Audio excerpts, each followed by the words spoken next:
લક્ષ્ય ન્યૂઝ, એક નજર, એક લક્ષ્ય. કલોલ હાઈવે પર ભંગારના યાર્ડમાં ઓઇલ ટેન્કર તોડતી વખતે ભીષણ આગની ઘટના સામે આવી છે.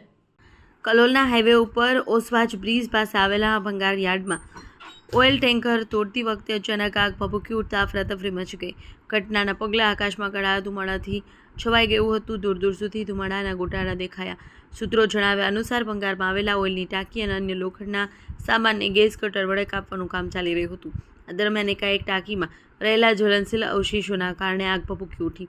આગ લાગતા જ હાજર મજૂરો અને લોકોમાં દોડધામ મચી ગઈ.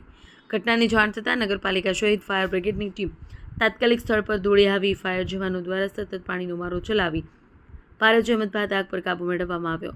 આગ કાબૂમાં આવતા આસપાસના રહેવાસીઓએ હાશકારો વ્યક્ત કર્યો. સૂત્રોના કહેવા મુજબ યાર્ડમાં કોઈપણ પ્રકારની સુરક્ષા સાધનો વગર કામકાજ કરવામાં આવતું હતું. લોખંડ કાપવા માટે કોમર્શિયલ સિલિન્ડરની જગ્યાએ સબસિડીવાળા ઘરેલું ગેસ સિલિન્ડરનો ઉપયોગ થતો હોવાનું પણ સામે આવ્યું છે. ઉપરાંત ઓઇલ ટેન્કર તોડતા પહેલા જેડી ગેસિંગ કરવામાં આવી ન હતી, જેને કારણે બેદરકારીપૂર્વક આગ લાગી હોવાનું માનવામાં આવે છે. ઉલ્લેખનીય છે કે આ જ પ્લોટમાં અગાઉ પણ સમાન પ્રકારની આગની ઘટના બની હતી, ત્યારે પણ ફાયર બ્રિગેડે સમયસર પહોંચી આગ પર કાબૂ મેળવ્યો હતો. વારંવાર આવી ઘટનાઓ બનતા આસપાસના વિસ્તારમાં ચિંતા અને ભયનું વાતાવરણ ફેલાયેલું છે. સ્થાનિકોએ જવાબદાર તંત્ર દ્વારા કડક કાર્યવાહી કરી સુરક્ષા નિયમોનું કડક પાલન કરાવવાની માંગ ઉઠવા પામી છે.